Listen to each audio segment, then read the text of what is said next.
Well, thank you everyone for joining us. I know it means a lot to Danielle, it means a lot to me to have you here and showing your support. I just wanted to also uh, make a special welcome Daniela's family. Some of them are joining from nearby and some of them from pretty far away. So in this case, yay for Zoom. So welcome. So Daniela has prepared about a 35-minute presentation, which will then leave us lots of time for questions at the end. I know you're all experts in Zoom now, but I just wanted to remind you to please mute your mic while she's doing her presentation. And then when we get to the questions, either use the raise hand function or just the chat box so that we can get to all the questions in turn. So for the last year or so, Daniela has been working for a project with Congaree National Park. And this project really started because the park director, Dr. David Shelley, wanted to get a handle on the research that's been done to date at Congaree. And he was also looking forward. So he was looking for tools and information to make decisions about future research, and specifically how to make better use of the research permitting system. So Daniela's been working diligently and creatively to ask research questions during this process. It's been a true pleasure to work with her during this master's and to watch her grow as a researcher. So I'm very excited that she'll be able to share her work with you today. Whenever you're ready, Daniela, take it away. Awesome. Thank you so much for that introduction, Dr. Vukomanovic, and thank you everyone who is watching and listening in.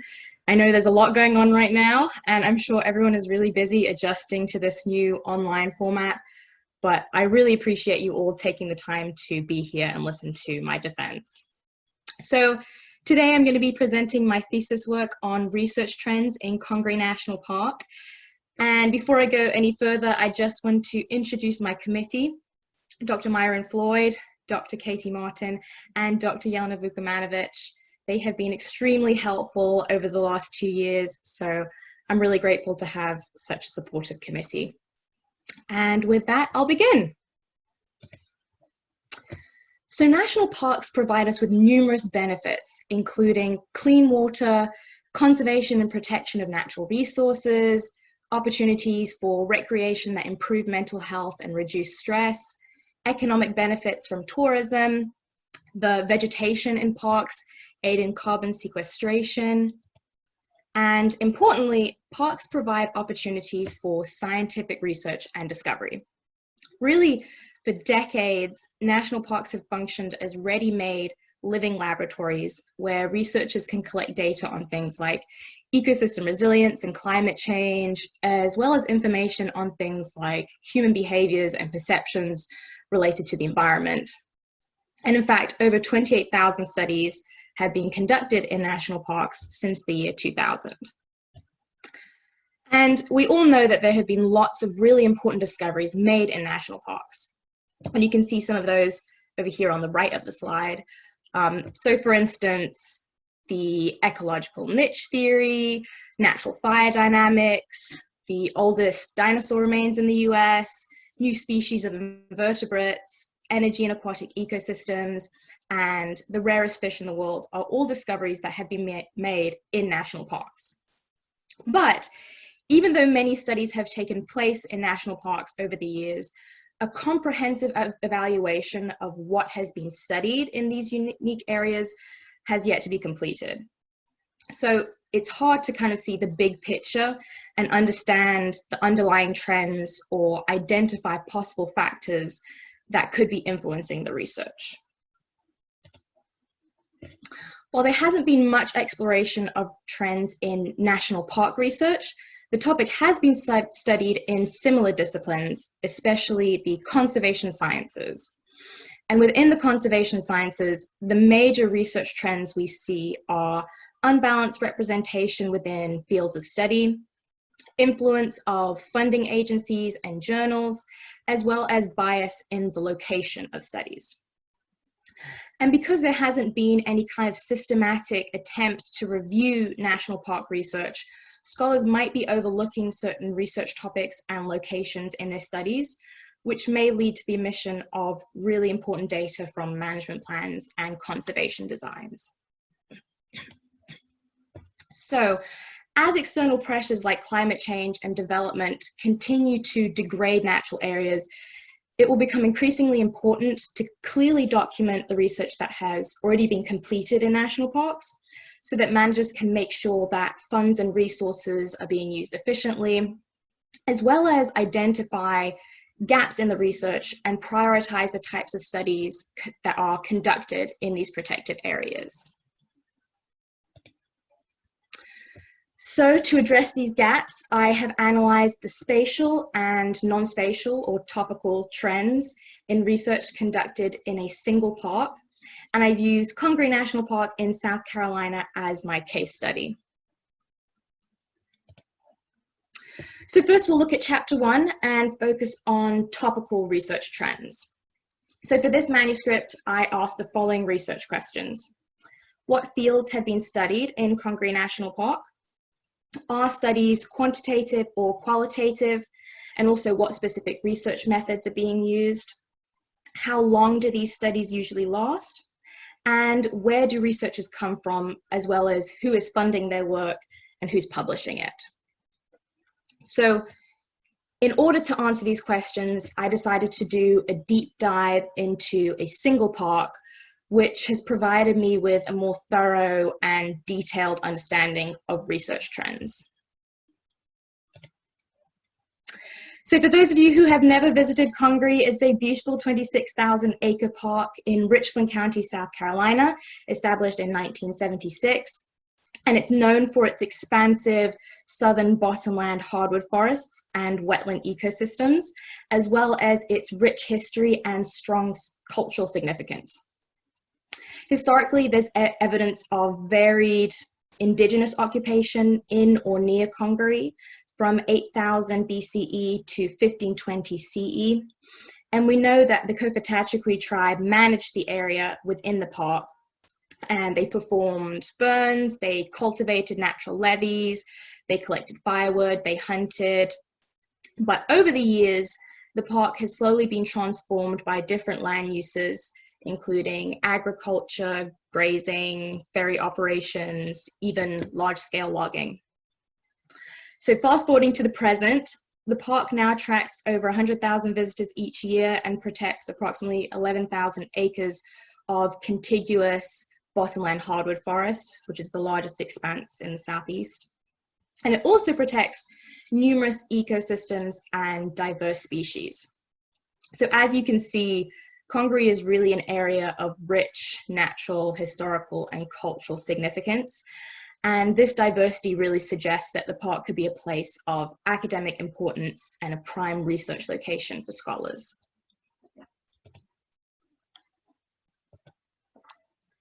So for chapter 1, I conducted a systematic review of all the peer-reviewed research done in Congaree National Park from 1976, when the park was established, to 2018.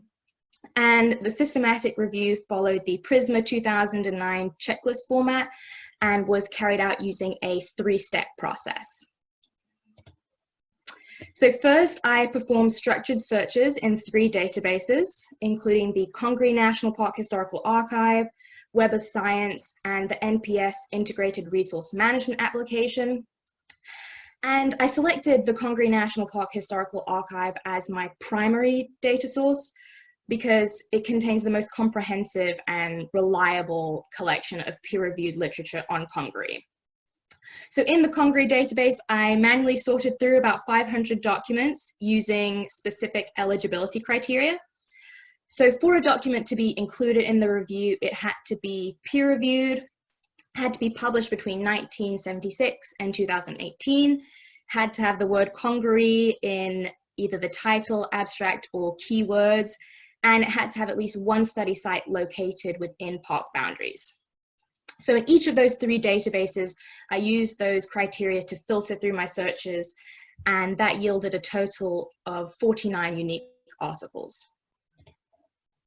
So then I reviewed those 49 articles and I collected information on 15 different research characteristics. And then finally, I analyzed the data quantitatively using summary statistics. So moving on to the results, I found that the cumulative number of articles published from 1976 to 2018 shows a slow increase, as you can see. And specifically, I want to focus on the increase starting in the year 2004. So this increase might be attributed to external influences like the establishment of the Harry Hampton Visitor Center in the park in 2001, as well as the redesignation of Congaree as a national park in 2003. And in fact, we see that around that same time that the park changed names from Congaree Swamp National Monument to Congaree National Park, we see that in 2004, there's an increase in publication rate. So this increase in research beginning in 2004 suggests that the name change and the establishment of the visitor center may have had some kind of influence on the park's appeal and popularity. So interestingly, out of 53 fields listed in the MPS research permit and reporting system, only 18 have been studied in Congaree. And out of that 18, vegetation was by far the most researched field of study, making up 29% of the research. And we see similar trends to this in past research on both invasion ecology and climate change, which show that plants are the most intensely studied taxon, while vertebrates make up a significantly smaller percentage of the research. And this is likely due to the fact that plants are just easier to study over long periods of time because they're stationary. Also, vegetation is abundant in Congaree. It covers most of the park, and so it's quite available and easily accessible to researchers. And of course, vegetation adds value to the environment in terms of ecosystem services, wildlife habitat, soil nutrient cycling. So that might be another reason why vegetation is so heavily studied. But even though vegetation is an important part of the Congaree ecosystem, the park also hosts many different vertebrates and invertebrates that could be studied, as well as various rare and endangered species. So for instance, there were only 2 studies on rare species, even though species like the fox squirrel, bog mint, eastern cougar, red cockaded woodpecker, bald eagle, and other rare species have yet to be researched in the park. So there's a clear imbalance there.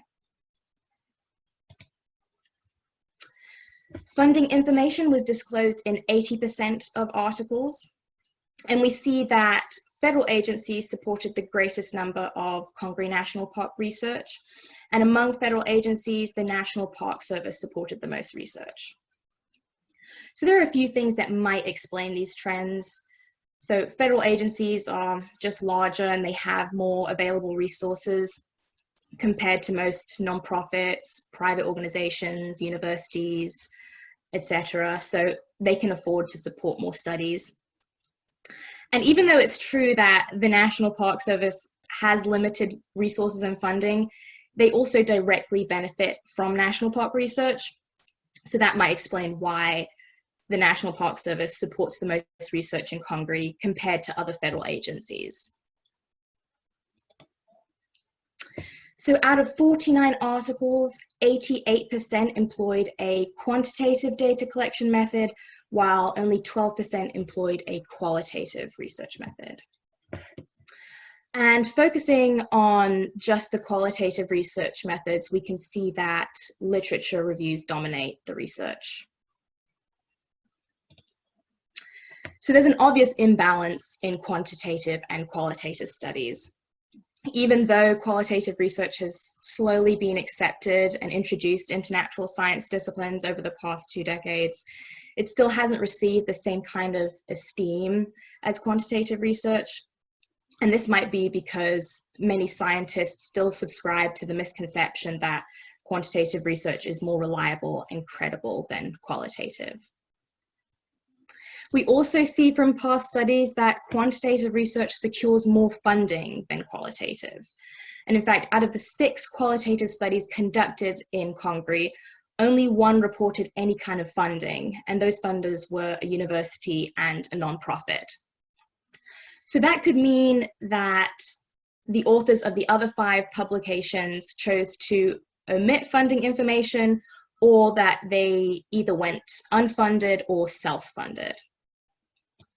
But the lack of qualitative research in national parks is concerning because, as we know, humans and nature are intimately connected. So that lack of research with qualitative topics and methods can lead to incomplete management strategies that are just disconnected from reality.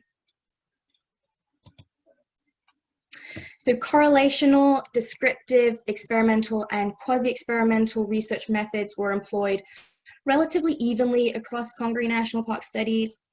However, correlational research was the most commonly used method, while quasi-experimental and experimental methods were the least commonly used.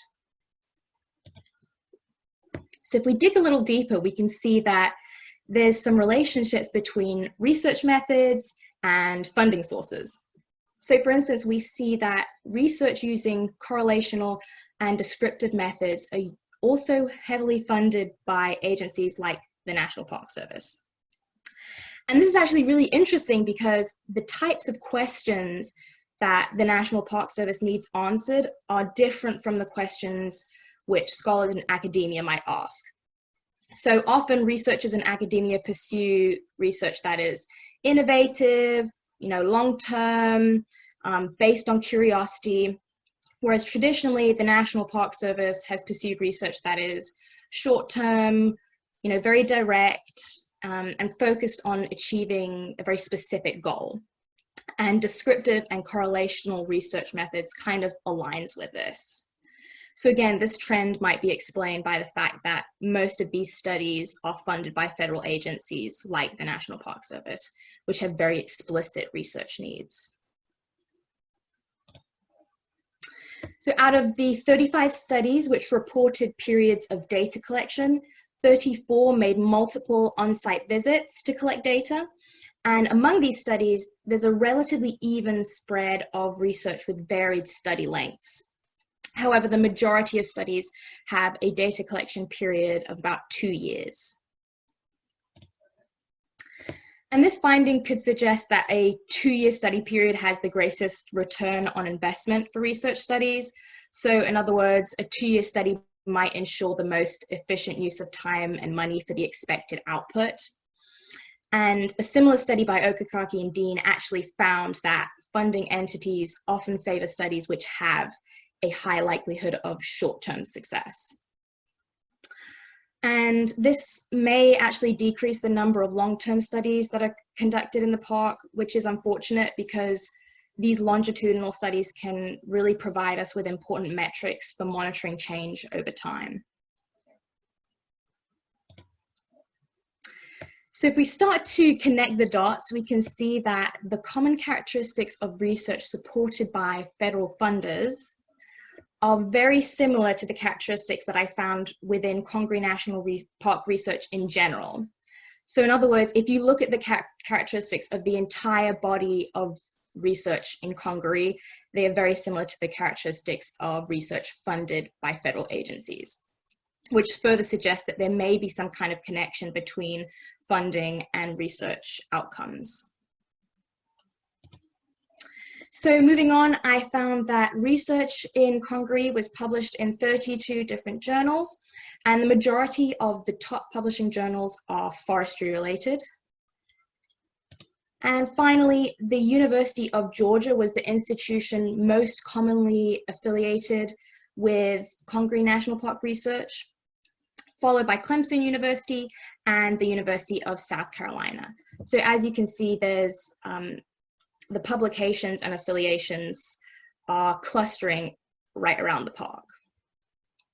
And this might suggest that the closer a researcher is to a study site, the easier it is to conduct research, the less funding needed, less time required to travel to the site, etc.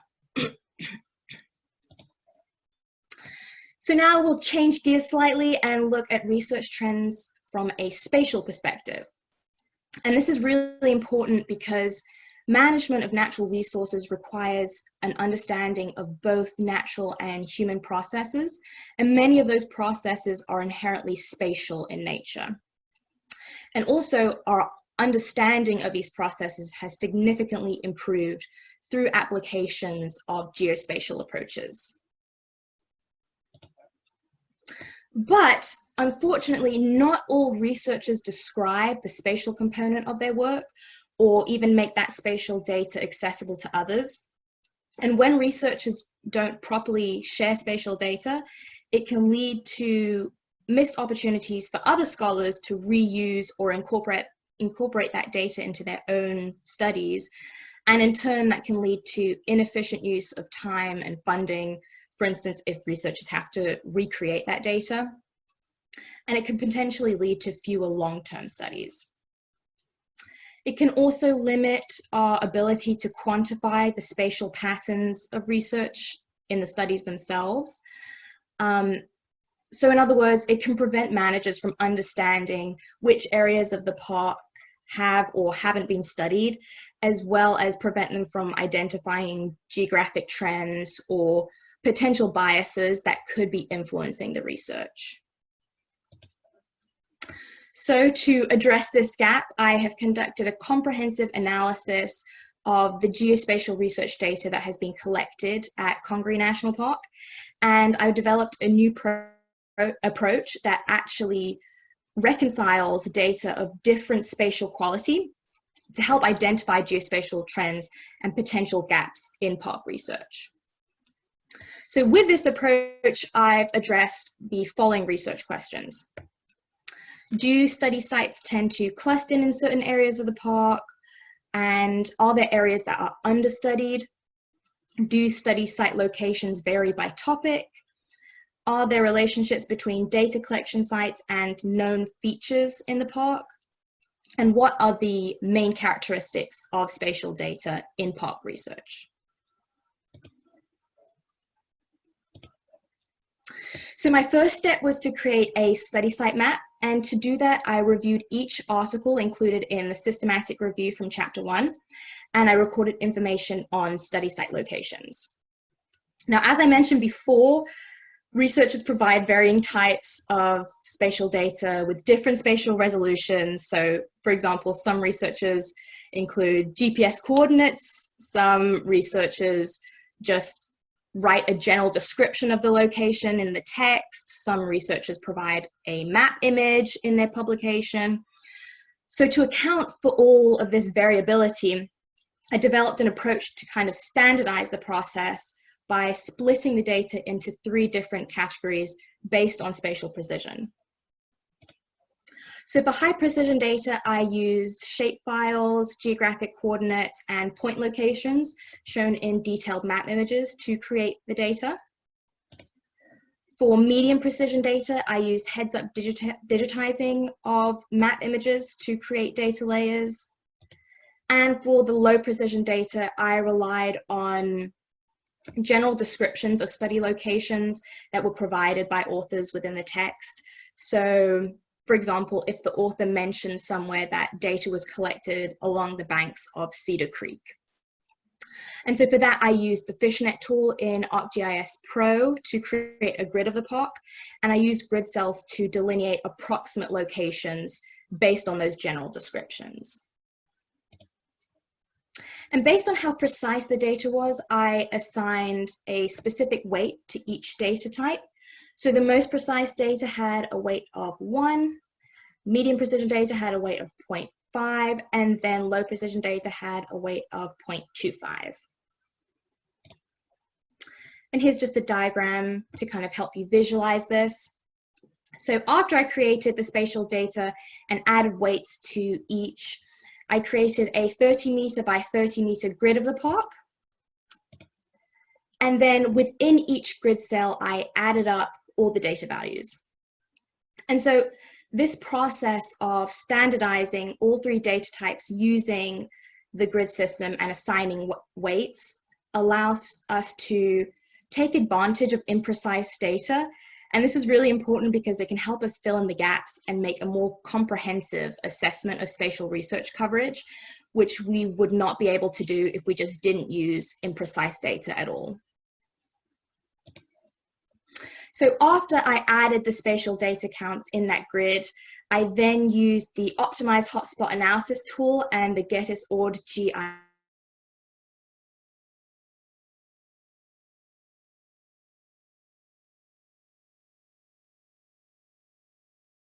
The optimized hotspot analysis tool uses the average and median nearest neighbor to create weighted points, and it generates data on z-scores, p-values, confidence levels, and nearest neighbor bins.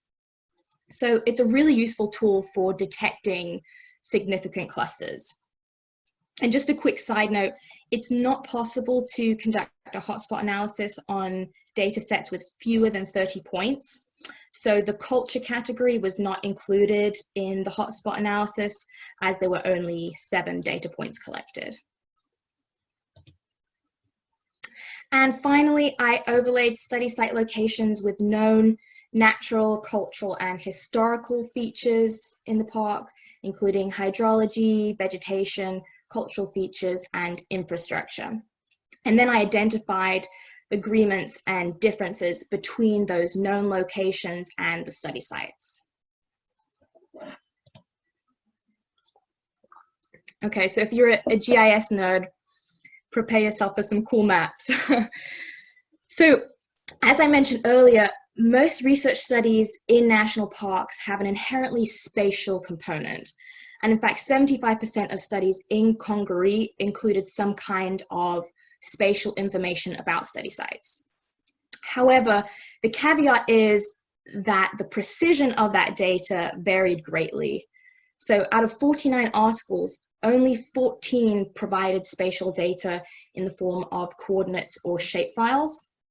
And of those 14 articles, only 2 made that data easily accessible to other researchers by including coordinates in the publication. So that really highlights the lack of accessible high-quality spatial data in national park research. So when all the data types were combined in hydrology, or all the data sites were combined, hydrology data collection sites covered the greatest area, followed by vegetation and invertebrates. And the data collection category, which covered the smallest area, was culture and history. Now, focusing on the high precision data category, vegetation points covered the greatest area, followed by soil and hydrology.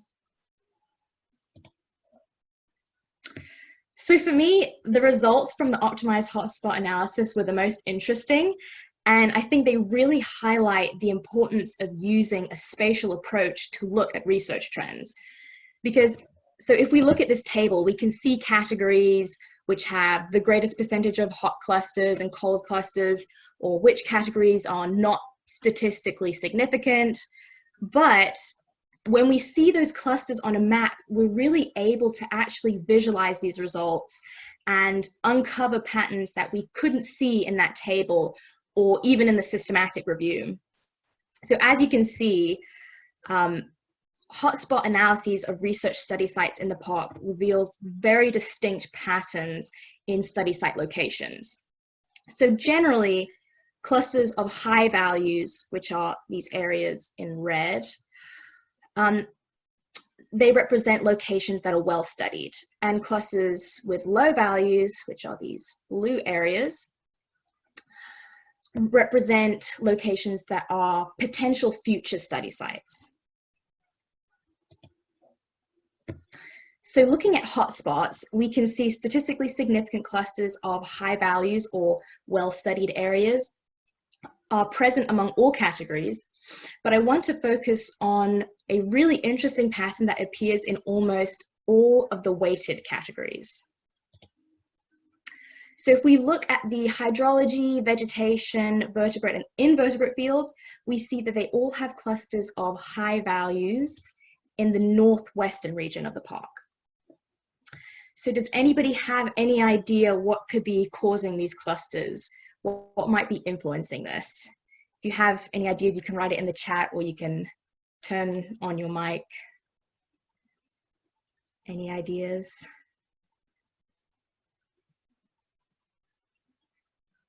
I have an idea, Daniela. This is Erin Camp. Is it access? Ding, ding, ding, you got it. Yeah. So these clusters might be explained by the high concentration of roads and trails in the area, which would aid in access, as well as the fact that the park entrance actually lies either within or very close to some of these clusters. So the entrance of the park is like right around here. And we actually see similar patterns throughout the park. At least 70% of all high precision data collected in the park were within 1 kilometer of a road or trail. And at least 56% of all high precision data were within 500 meters of a road or trail. And in fact, several researchers actually acknowledged within their own studies that site selection was influenced by roads and trails just because it made access easier. But by limiting study areas to a single narrow search radius, researchers are not able to capture the variability across the landscape, and they could miss an important finding that's just outside the study area. Also, when study sites are concentrated like this in the same area, there's an increased risk of things like soil compaction, trampling vegetation, depleting resources by oversampling the area, and just damaging the overall ecological integrity of the area because of repeated research activity. So moving on to cold spots, the hydrology and vegetation fields were the only 2 fields with clusters of low values or potential study areas. And these fields had clusters of low values in various locations around the park. However, they both have patterns of low value clusters in the same eastern region of Congaree. And this time we know it's probably not roads and trails that are causing this trend, because as you can see, there is a road just adjacent to these clusters. But we do know that this area, which includes the Riverstone Tract and the Bates Fork Tract, was added to the park fairly recently in 2003, so that might explain the lack of study sites in the eastern region. So when I overlaid the study sites in Congaree with known features in the park, I found that out of 133 square kilometers of known vegetated area in the map overlay layer, 51% had been studied, while 49% remained unstudied. However, taking a closer look at the vegetation type overlay map, I found that even though no data was collected in those red areas that you see on the map, the vegetation types represented within those red areas had been studied elsewhere in the park, so we know that data collection has occurred within all vegetation types. And I also found that high precision hydrology data had an average distance of 0.16 kilometers from a stream. And this trend is kind of similar to what we found with roads and trails, except this time we see a concentration of sites around stream features.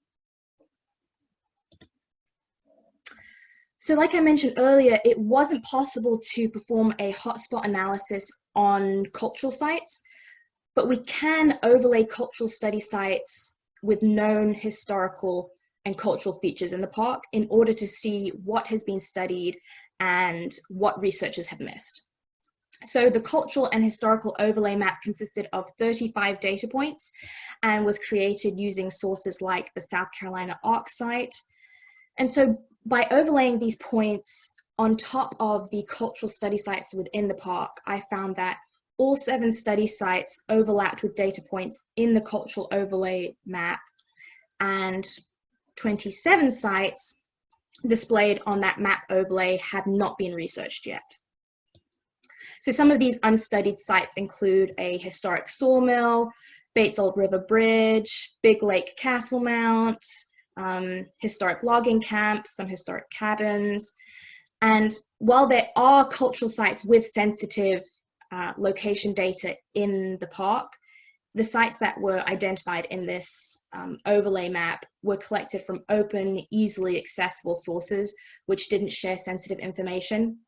So the sites mapped out here are all potential opportunities for future research.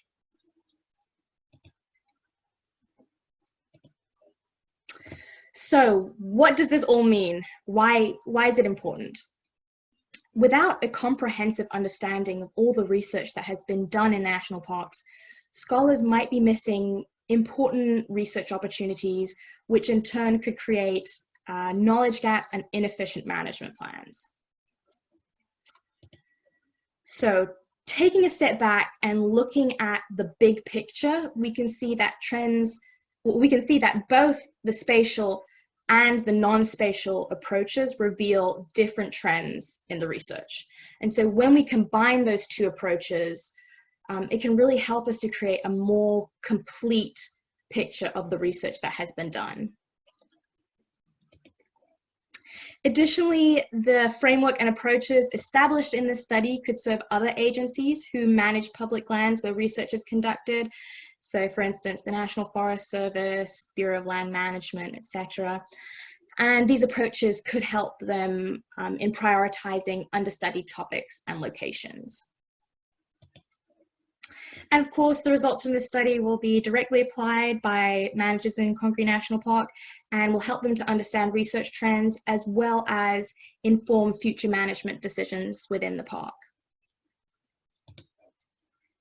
There are also many different and exciting directions that this research could go in the future.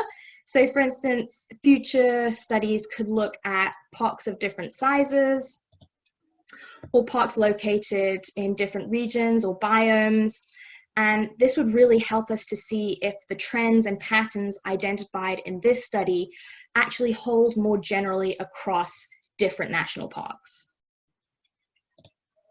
And finally, a survey of researchers who have conducted studies in national parks in the past would be a really great way to fill in any existing gaps or missing information and create that more complete picture of past research. So in conclusion, we all know that national parks are an integral part of our environment and improve our well-being as a society. So as funding for research is limited and our natural areas are shrinking, scholars and park managers can use this improved understanding of research trends in national parks to maximize the utility of research that has already been completed, as well as prioritize research in the future. And before I finish, I just want to thank my committee again for their support, and I especially want to thank my advisor, Dr. Jelena Vukomanovic, for her guidance and her constant encouragement over the past 2 years. A lot of people don't know this, but I was extremely overwhelmed and frazzled after my first week of grad school, and you know, I wasn't really sure if it was right for me, and I was seriously considering dropping out and just getting a job in the industry. And when I came to Jelena with this, she basically told me, I know exactly how you feel. I felt the same way as a grad student, but you do belong here and we're going to work through this together. And after that, I decided to give it a shot, and I'm really glad I did because it has been a truly rewarding experience for me. So thank you again to my advisor and committee members for your encouragement and support. Also, a huge thank you to Congaree for supporting this research, and David Shelley, who is the Chief of Resource Stewardship and Science at Congaree. So thank you for all the advice and for granting me access to the Congaree National Park Historical Archive. I'm also extremely grateful to my lab group, Josh, Lindsay, Nikki, and Alex. They have given me so much advice and feedback on my thesis, and they've taken so much time out of their busy schedules to help me, so I'm really thankful. And I'm also really grateful to Lindsay for helping me the past few months and to really help me get everything finalized and ready to submit. So really, thank you all so much. And last but not least, thank you to all my friends in PRTM, and a huge thank you to my family and fiance down there in the bottom right, who have heard this presentation at least 50 times. So again, I'm so thankful for everyone who has been a support system for me over the past few years. Honestly, I really would not have been able to get to this point without them. So thank you. And again, thank you all for tuning in and listening to my thesis. I'm really humbled. It really means a lot that so many of you are here. And that concludes my presentation, and I'll open it up for questions now. Maybe we could just unmute to give you a round of applause. Oh, thank you.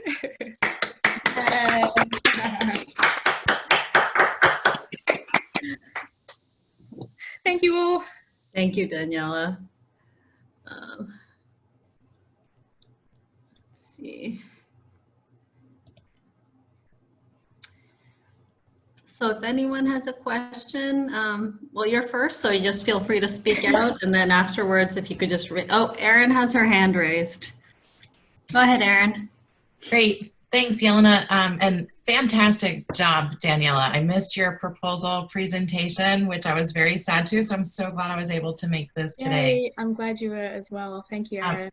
I think your work has some really strong implications for the National Park Service, and not just for scholars.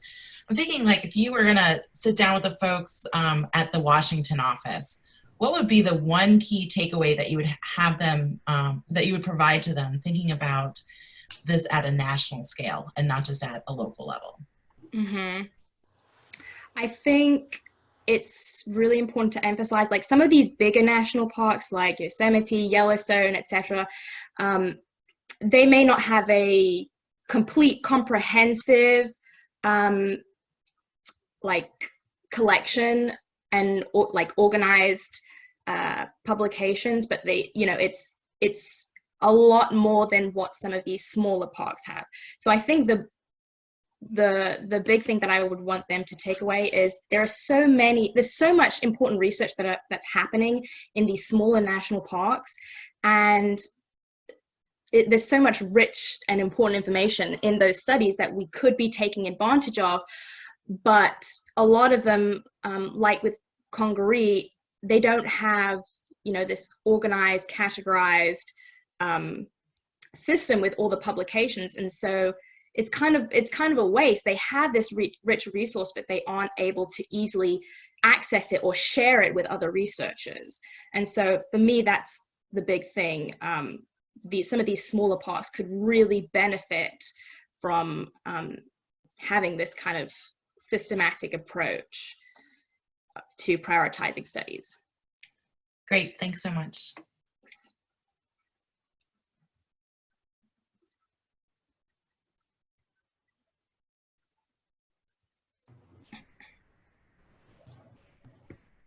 Any other questions? Daniela, this is David from Congaree. I just have to chime in and say I am blown away. This was awesome.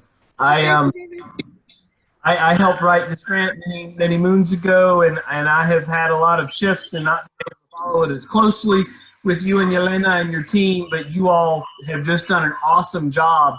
I do have a few things we can chat offline, very minor things, but I guess one of my questions would be, do you have suggestions for how we could take the framework you've built and extend it into the future, or ways to incorporate a lot of gold, I think, in a lot of these park settings is built into the gray literature.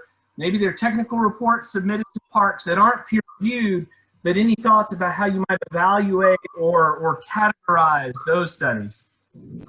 Yeah, that's a really great question. So part of the reason why I did not include gray literature within this study is just concerns of access and like other researchers being able to replicate this process.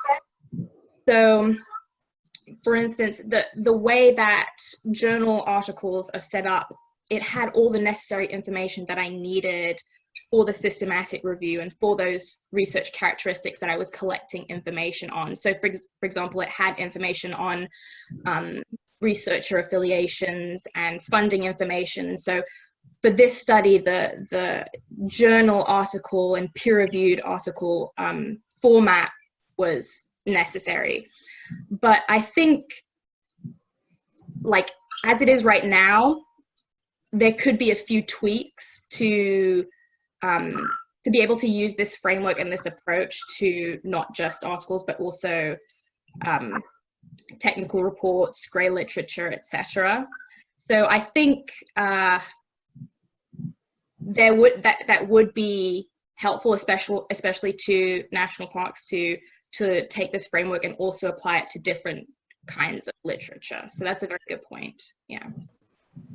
Kind of riffing off that, it strikes me that we have a lot of flexibility to build those kinds of criteria into different agreements and grants and proposals too. So if there's staff capacity, as long as we know really what to ask for and make sure we're getting that, and I'm just kind of playing off that, but that's a very good thought.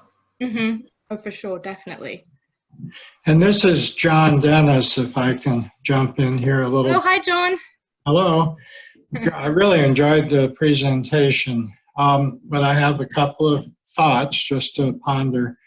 One is that many parks have a lot of gray literature because a lot of the, especially biodiversity sort of inventory or natural history kinds of observations were written by the park naturalists and they just went into the files, but they still have valid information. So some way of picking up on that would be useful.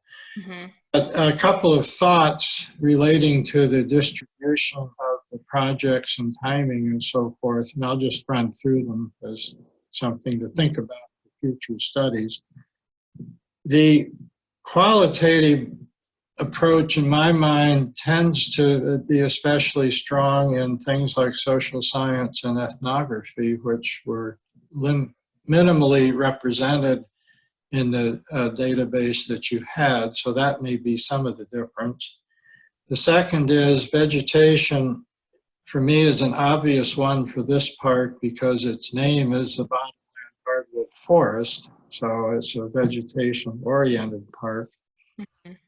The third is that because of the Park Service philosophy, history, rules, etc., it's difficult to do experimental work in parks. It is possible, but it is harder to make it happen. Sure. Mm-hmm. Especially because parks have a culture, a history of thinking of themselves as unmanipulated.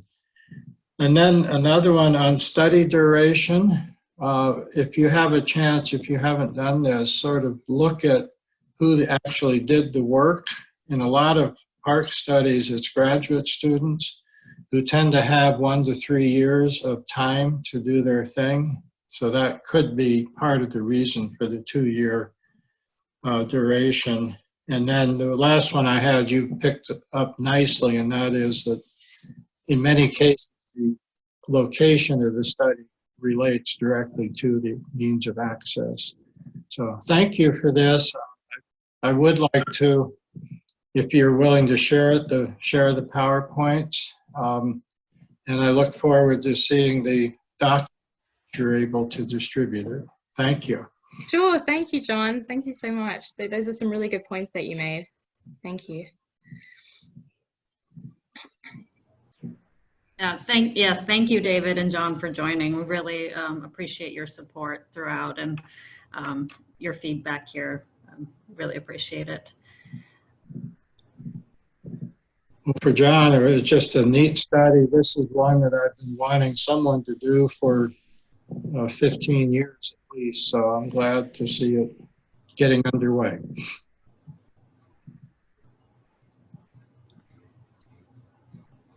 Great, thank you. Any other questions?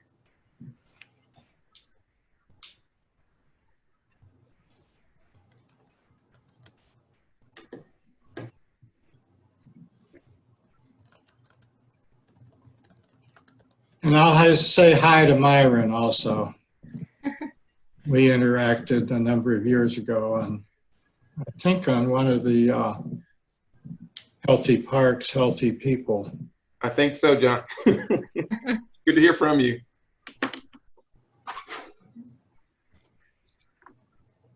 Okay, well, if there's no other questions, maybe we could just give Daniela another round of applause. Thank you, everyone. I appreciate it. Wonderful. Good job. I'll see Daniela and her committee members in our closed meeting.